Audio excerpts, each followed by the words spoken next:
Olá, amigos. É um prazer imenso estar aí com vocês. Eu estou com o Dr. Luiz Schettini Filho, nosso grande mentor, patrono da adoção no Brasil. E nós vamos falar com vocês hoje sobre o tema favorito dele, não é? A adoção. Então, Dr. Luiz, diga para nós e para as pessoas que estão ouvindo no Brasil inteiro, o que a pessoa precisa levar em conta antes de ela se encaminhar a um processo de adoção? Olha, há muitas coisas que a gente precisa saber antes de tomar uma decisão tão importante como ter filhos. E aí eu estou usando a expressão de uma forma proposital, porque adotar filho é ter filho naquele sentido comum de que a gente se habitua a falar. Então, há coisas muito importantes que a gente precisa definir interiormente.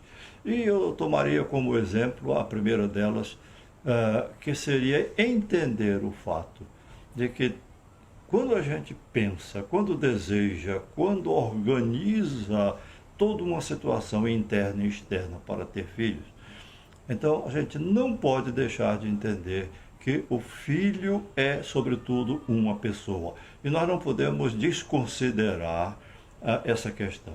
Porque às vezes as pessoas pensam em filho como uma espécie de entidade que vai se orientar dessa forma, conduzir seu presente e seu futuro dessa outra forma e atender a algumas expectativas da gente. Muitas vezes nós começamos a ficar preocupados no meio do caminho quando não pensamos nesse aspecto de que o filho é uma pessoa com suas singularidades de pessoa. Então é por aí que a gente deve começar. Uma outra questão é que o filho não vai atender sempre às nossas expectativas.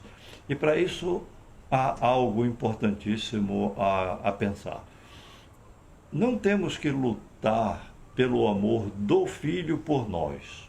É muito bom se a gente percebe isso, que os filhos nos amam, que os filhos nos querem, mas essa não é a finalidade, o objetivo de ter filhos, isto é, de ter o amor do outro, do filho por nós. O fundamental é o nosso amor pelo filho, independentemente de como ele seja. Isso é básico, porque se não for assim, vai haver sempre uma medição de forças entre o que os pais querem e aquilo que os filhos podem ser.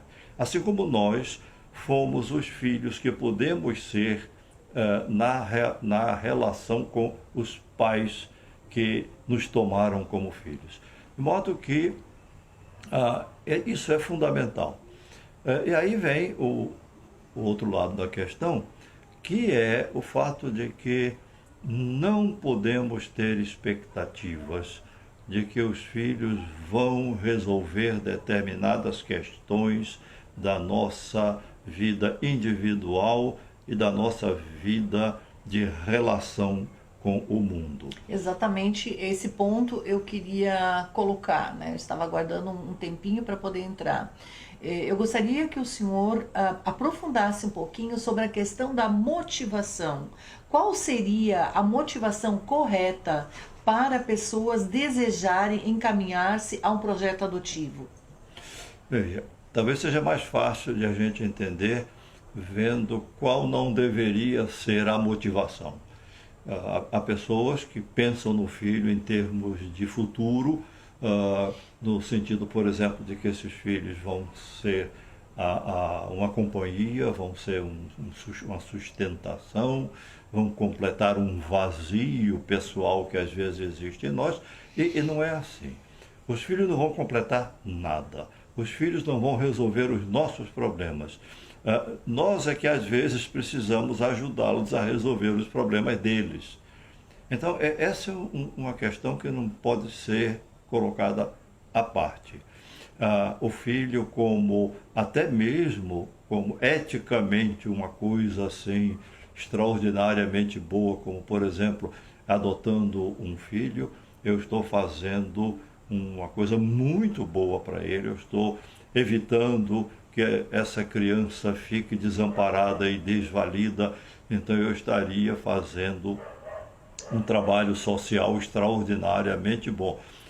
Apesar disso, nas entrelinhas também poder ser feito, mas essa não é a motivação principal de se ter um filho, né? O filho é a resultante de um desejo de ter filho. E em cima disso é que se constrói toda a convivência e toda a relação do dia a dia. Em relação ao filho a ser adotado, doutor Luiz, todos os filhos podem, todas as crianças e adolescentes podem ser adotados? O que o senhor me diz dessa adoção, das adoções que fogem àquele padrão normal, crianças maiores, adolescentes? Quais as recomendações que o senhor daria? É verdade que todas as crianças e adolescentes podem ser adotados, mas é preciso que a gente entenda que nem todas as pessoas estão em uma condição pessoal interna de adotar determinadas crianças ou adolescentes em condições que não vão nos facilitar e nos dar os instrumentos de conduzi-los de uma forma boa. Eu fico extremamente preocupada com aqueles pretendentes que, em função da sua ansiedade, eles mudam muito o perfil. Digamos que, num primeiro momento, o desejo é uma criança pequena, não é? É claro que a gente compreende que eles podem amadurecer esse perfil, mas muitas vezes eu vejo que o perfil inicial é 3 anos, de repente mudam para 5, ainda não chegou a criança, mudam para 7, daqui a pouco estão mudando para 2 crianças, 3 crianças.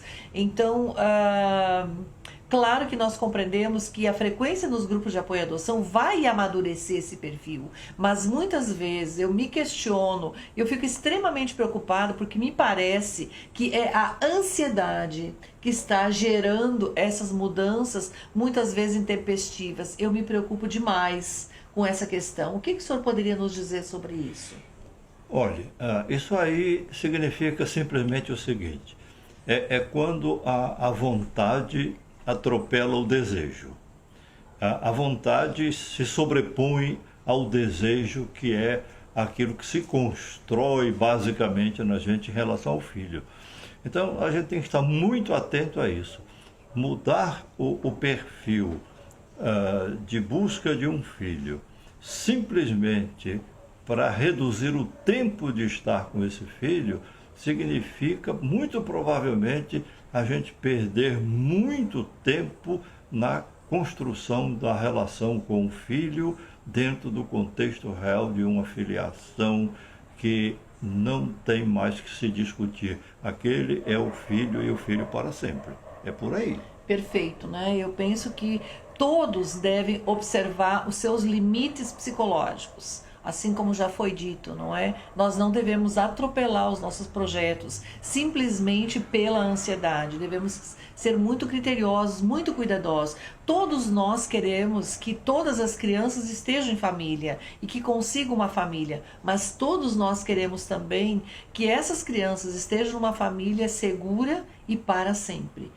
Então, nós ficamos muito impactados quando, em função destes atropelos pela ansiedade, muitas vezes os pretendentes entram em situações que são superiores aos seus limites pessoais. Então, os grupos de apoio à adoção nos ajudam, não é, doutor Luiz, nessa questão, né?